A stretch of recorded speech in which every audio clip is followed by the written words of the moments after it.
판관기 8장. 그때 에프라임 사람들이 기드온에게 말하였다. 그대가 미디안족과 싸우러 가면서 우리를 부르지 않다니 어찌 우리에게 이럴 수 있소? 그들이 거세게 기드온을 비난하자 기드온이 그들에게 대답하였다. 이번에 내가 한 일을 어찌 여러분이 한 일에 비기겠습니까?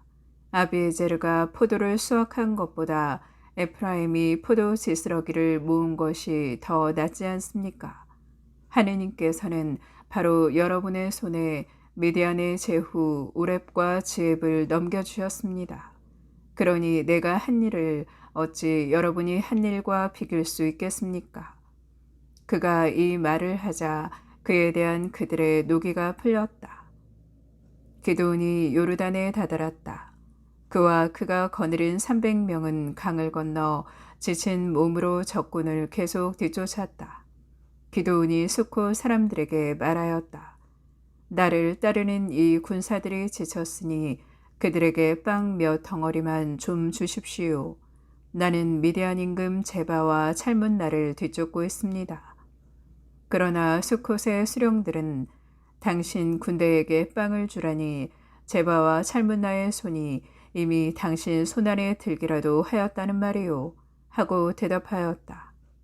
기드온은 좋소, 주님께서 제바와 찰문나를 내 손에 넘겨주시면 내가 광야 가시와 엉겅퀴로 당신들의 살을 도리깨질에 버리겠소 하고는 거기에서 푸누엘로 올라가 같은 간청을 하였다.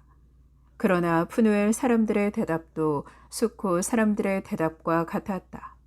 그래서 그는 푸누엘 사람들에게도 내가 무사히 돌아올 때 이 탑을 헐어버리겠소 하고 말하였다. 그때 제바와 찰문나는 15,000명쯤 되는 군대와 함께 카르코로에 있었다. 그들은 다 동방인들의 모든 군대에서 살아남은 자들인데 칼로 무장한 12만 명이 이미 전사하였다. 기드온은 노바와 욕보와 동쪽 요목민들의 길을 따라 올라가서 적군을 쳤다. 그때 적군은 안심하고 있었다. 제바와 찰문나는 도망쳤다. 기드온은 그들을 뒤쫓아가서 미디안족의 이 두 임금 제바와 찰문나를 사로잡고 온 적군을 공포에 떨게 하였다. 요아스의 아들 기드온이 싸움을 끝내고 헤레스 오르막 쪽에서 돌아오다가 수콧의 젊은이 하나를 붙잡고 캐물으니 그가 수콧의 수령과 원로 77명의 이름을 적어주었다. 기드온은 수콧 사람들에게 가서 말하였다. 제바와 찰문나가 여기 있소. 당신들은 당신의 지친 부하들에게 빵을 주라니 제바와 찰문나의 손이 이미 당신 손안에 들기라도 하였다는 말이요 하며 나를 조롱하였소. 기드온은 그 성읍의 원로들을 체포한 다음 광야가시와 엉겅퀴를 가져다가 그것들로 그 수코 사람들을 도리깨질하였다. 또 푸누엘의 탑을 헐어버리고 그 성읍 사람들도 죽였다. 그런 다음에 기드온은 제바와 찰문나에게 당신들이 타보로에서 죽인 사람들은 어떠하였소? 하고 물었다. 그들은 당신과 같았소. 하나하나가 왕자처럼 보였소. 하고 그들이 대답하자 기드온이 말하였다. 그들은 내 어머니에게서 난 내 형제들이요.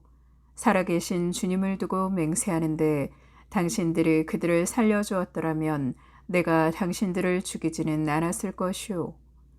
그러고 나서 기드온은 맏아들 예테르에게 말하였다. 일어나 저자들을 죽여라. 그러나 그 아이는 두려워서 칼을 뽑지 못하였다. 그가 아직 아이였기 때문이다. 그러자 제바와 찰문나가 기드온에게 말하였다. 당신이 일어나 우리를 내리치시오. 사람이 생긴 대로 힘도 나오는 법이오. 그리하여 기드온이 일어나 제바와 찰문나를 죽이고 그들의 낙타 목에서 초승달 장식을 벗겨내었다. 이스라엘 사람들이 기드온에게 말하였다. 당신께서 우리를 미디안의 손에서 구원해 주셨으니 당신과 당신의 자자손손이 우리를 다스려 주십시오. 그러자 기드온이 그들에게 대답하였다. 내가 여러분을 다스릴 것도 아니고 내 아들이 여러분을 다스릴 것도 아닙니다. 여러분을 다스리실 분은 주님이십니다. 기드온이 그들에게 또 말하였다. 여러분에게 한 가지 청할 것이 있습니다. 저마다 전리품 가운데에서 고리를 하나씩 내주십시오. 적군이 이스마엘인들이었기 때문에 금고리를 달고 있었던 것이다. 그러자 그들은 드리고 말고요 하면서 겉옷을 펴고 저마다 전리품 가운데에서 고리를 하나씩 그 위에 던졌다. 그의 요청으로 들어온 금고리의 무게는 금 1700세켈이었다. 그 밖에도 미디안 임금들에게서 벗긴 초승달 장식과 귀걸이와 장색 옷이 있었고 그들의 낙타 목에서 벗긴 목걸이들이 있었다. 기드온은 그것들로 에봇을 만들어 자기가 사는 오프라 성읍에 두었다. 그러자 온 이스라엘이 그곳에서 그 에봇을 받들며 불륜을 저질렀다. 그리하여 그것이 기드온과 그 집안의 올가미가 되고 말았다. 미디안은 이렇게 이스라엘 자손들 앞에 굴복하고 다시는 머리를 들지 못하였다. 그리하여 기드온의 시대에 40해 동안 이 땅은 평온하였다. 요아스의 아들 여룻바알은 자기 집으로 돌아가 살았다. 기드온은 아내가 많아 제 몸에서 난 아들이 70명이었다. 스켐에 있는 그의 소실도 그에게 아들을 하나 낳아주었는데 그는 그 아이에게 아비멜렉이라는 이름을 지어주었다. 기드온은 장수를 누리고 죽어 아비에즈르인들의 땅 오프라에 있는 자기 아버지 요아스의 무덤에 묻혔다. 기드온이 죽자 이스라엘 자손들은 다시 바알들을 따르며 불륜을 저지르고 바알브릿을 자기들의 신으로 삼았다. 이스라엘의 자손들은 둘레에 있는 모든 적의 손에서 자기들을 구해주신 주 저희 하느님을 더 이상 기억하지 않았다. 그리고 여룻바알 곧 기드온이 이스라엘에게 한 그 모든 선행에 합당한 호의를 그의 집안에 베풀지도 않았다. 판관기 9장. 여룻바알의 아들 아비멜렉이 스켐으로 외숙들에게 가서 그들과 외가의 모든 친족에게 청하였다. 여룻바알의 아들 70명이 모두 여러분을 다스리는 것과 한 사람이 여러분을 다스리는 것 가운데에서 어느 것이 낫습니까? 하고 스켐의 모든 지주에게 직접 물어보아 주십시오. 그리고 내가 여러분과 한 고륙이라는 것을 기억하십시오. 그의 외숙들은 그의 부탁대로 이 말을 다 스켐의 모든 지주에게 직접 전해주었다. 그러자 지주들은 그는 우리 형제이지 하며 아비멜렉에게 마음이 쏠렸다. 그리고 바알불의 신전에서 은 70세켈을 꺼내어 그에게 주었다. 아비멜렉은 그것으로 형편없는 건달들을 사서 자기를 따르게 하였다. 그러고 나서 그는 오프라에 있는 아버지 집으로 가서 자기 형제들 곧 여룻바알의 아들 70명을 한 바위 위에서 살해하였다. 여룻바알의 막내 아들 요탐만이 숨어 있었으므로 살아남았다. 그리하여 스켐의 모든 지주와 벳 밀로의 온 주민이 모여 스켐에 있는 기념기둥 곁 참나무 아래로 가서 아비멜렉을 임금으로 세웠다. 사람들이 이 소식을 요탐에게 전하자 그는 그리짐 산 꼭대기에 가 서서 큰 소리로 이렇게 외쳤다.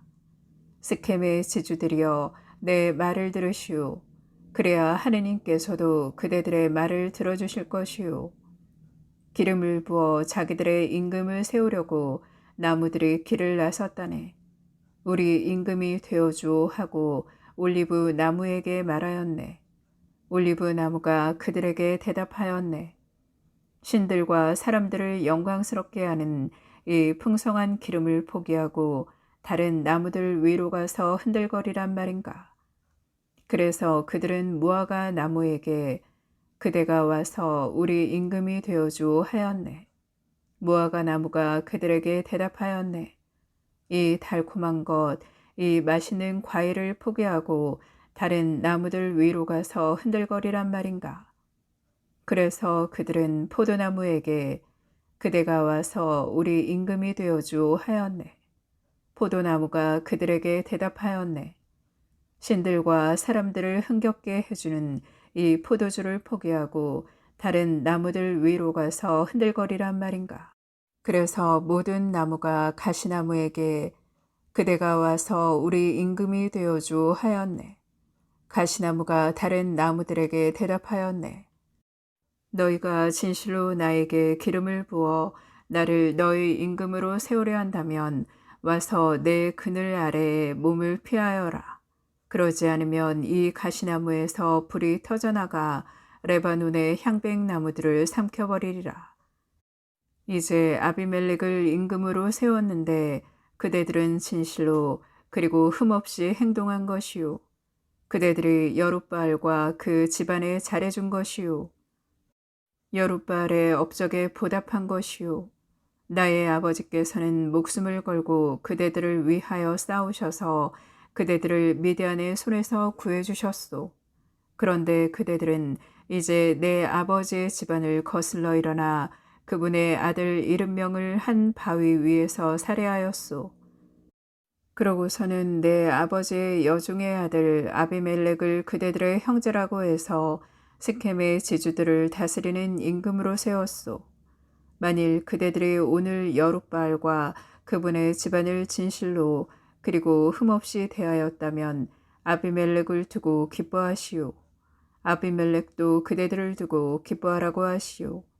그러나 그렇지 않다면 아비멜렉에게서 불이 터져나와 스켐의 지주들과 벳 밀로를 삼켜버리고 또 스켐의 지주들과 벳 밀로에서 불이 터져나와 아비멜렉을 삼켜버릴 것이요.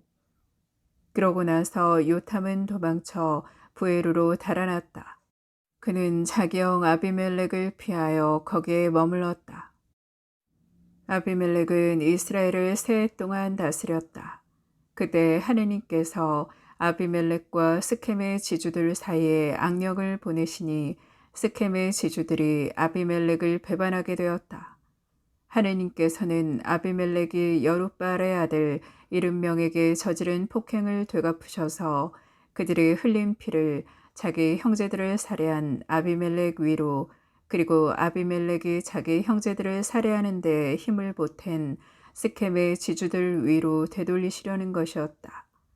그리하여 스켐의 지주들이 여러 산 꼭대기에 사람들을 매복시켜 놓고 그곳에 길을 지나는 사람들을 모두 털게 하여 아비멜렉을 괴롭혔다. 이 일이 아비멜렉에게 보고되었다. 에벳의 아들 가알이 자기 형제들과 함께 스켐으로 이사갔는데 스켐의 지주들이 그를 신뢰하게 되었다. 그들은 들에 나가 포도밭에서 즐겁게 노래하며 포도를 따서 밟은 다음 자기들의 신전으로 가서 먹고 마시며 아비멜렉을 저주하였다. 그때 에벳의 아들 가알이 말하였다. 아비멜렉이 누구이고 스켐이 누구이기에 우리가 아비멜렉을 섬겨야 한단 말입니까? 저 여룻바알의 아들과 그의 감독관 즈불은 스켐의 아버지 하모르의 사람들을 섬기지 않았습니까? 그런데 우리가 어찌하여 그를 섬겨야 한단 말입니까? 아, 나에게 이 백성을 거느릴 권한만 있다면 그러면 내가 아비멜렉을 몰아낼 터인데 아비멜렉에게 네 군대를 진강시켜서 나와라 할 터인데 즈불 성주가 에벳의 아들 가알의 이 말을 듣고 화가 나서 아루마에 있는 아비멜렉에게 전령들을 보내어 말하였다. 에벳의 아들 가알이라는 자가 자기 형제들과 함께 스켐으로 왔습니다. 그런데 그 자들이 임금님을 거슬러 이 성읍을 선동하고 있습니다. 그러니 이제 임금님께서는 거느리고 계신 군대와 함께 밤중에 일어나 들에 매복하셨다가 아침에 해가 뜨자마자 일어나 성읍을 습격하십시오. 그래서 가알과 그가 거느린 군대가 임금님께 나가거든 상황에 따라 그를 처리하십시오. 그리하여 아비멜렉은 자기가 거느린 온 군대와 함께 밤에 일어나 스켐을 향하여 네 부대로 나누어 매복하였다. 에벳의 아들 가알이 나와 성문 어귀에 서자 아비멜렉과 그가 거느린 군대가 매복한 곳에서 일어났다. 가알이 그 군대를 보고 즈불에게 보시오, 여러 산꼭대기에서 군대가 내려오고 있소 하니 즈불이 그에게 말하였다. 산 그림자가 사람들처럼 보이는 것이오. 그러나 가알이 다시 말하였다. 보시오, 세상 배꼽에서 군대가 내려오고 있소. 부대 하나는 점쟁이 참나무 쪽에서 오고 있소. 그제야 즈불이 그에게 말하였다. 아비멜렉이 누구이기에 우리가 그를 섬겨야 한단 말입니까? 하더니 이제는 어찌 된 일이오? 저들이 바로 그대가 업신여기던 군대가 아니오. 이제 나가서 그들과 싸워보시구려. 그리하여 가알은 스켐의 지주들을 거느리고 앞장서 나가 아비멜렉과 싸웠다. 그러나 그는 아비멜렉에게 쫓겨 그 앞에서 도망치게 되었다. 그리고 많은 사상자가 성문 어귀까지 널렸다. 그 뒤에 아비멜렉은 계속 아루마에서 살고 즈불은 가알과 그의 형제들을 쫓아내어 더 이상 스켐에 살지 못하게 하였다. 이튿날 스켐 사람들이 들로 나갔다. 이 소식을 들은 아비멜렉은 군대를 데려다가 세 부대로 나누어 들에 매복시킨 다음 사람들이 성읍에서 나오는 것을 보고 일어나 그들을 쳐 죽였다. 아비멜렉과 그가 거느린 부대는 달려나가 성문 어귀에 서고 다른 두 부대는 들에 있는 모든 사람에게 달려들어 그들을 쳐 죽인 것이다. 아비멜렉은 그날 종일 그 성읍을 공격하여 함락시켰다. 그리고 성읍 안에 있는 백성을 죽이고 나서 성읍을 헐고 소금을 뿌렸다. 스켐 탑의 지주들은 모두 이 소식을 듣고 엘브리 신전의 지하실로 들어갔다. 스켐 탑의 지주들이 모두 한데 모였다는 것이 아비멜렉에게 보고되었다. 그래서 아비멜렉은 자기가 거느린 온 군대와 함께 찰몬 산으로 올라가서 손에 도끼를 들고 나뭇가지들을 찍어 어깨에 들쳐 메고서는 자기가 거느린 군대에게 말하였다. 내가 하는 것을 보았으니 너희도 빨리 나처럼 하여라. 그래서 온 군대는 저마다 나뭇가지들을 찍어가지고 아비멜렉을 따라가서 그 지하실 쪽에 쌓아놓았다. 그러고서는 거기에다 불을 질러 지하실을 태워버렸다. 이렇게 하여 스켐탑의 사람들이 모두 죽었는데 남녀 1000명가량이었다. 그 뒤에 아비멜렉은 테베츠로 진군하여 진을 치고서는 그곳을 함락하였다. 그런데 그 성읍 한가운데 견고한 탑이 하나 있어서 모든 남자와 여자 그리고 그 성읍의 지주들이 그리로 도망쳐 들어가 문을 걸어 잠그고서는 탑 옥상으로 올라갔다. 아비멜렉이 그 탑으로 가서 공격하는데 탑 어귀까지 다가가서 불을 질러 태우려고 하였다. 그때 어떤 여자가 맷돌 윗짝을 아비멜렉의 머리 위로 던져 그의 두개골을 부숴버렸다. 아비멜렉은 곧바로 무기병을 불러 말하였다. 내 칼을 뽑아 나를 죽여라. 사람들이 나를 두고 여자가 그를 살해하였다 할까 두렵다. 그리하여 그 시종이 아비멜렉을 찌르니 그가 죽었다. 이스라엘 사람들은 아비멜렉이 죽은 것을 보고 저마다 고향으로 돌아갔다. 이렇게 하느님께서는 아비멜렉이 자기 형제의 70명을 죽여 제 아버지에게 저지른 죄악을 되갚으시고 스켐 사람들의 모든 죄악도 그들 머리 위로 되돌리셨다. 여룻바알의 아들 요탐의 저주가 그들에게 그대로 이루어진 것이다.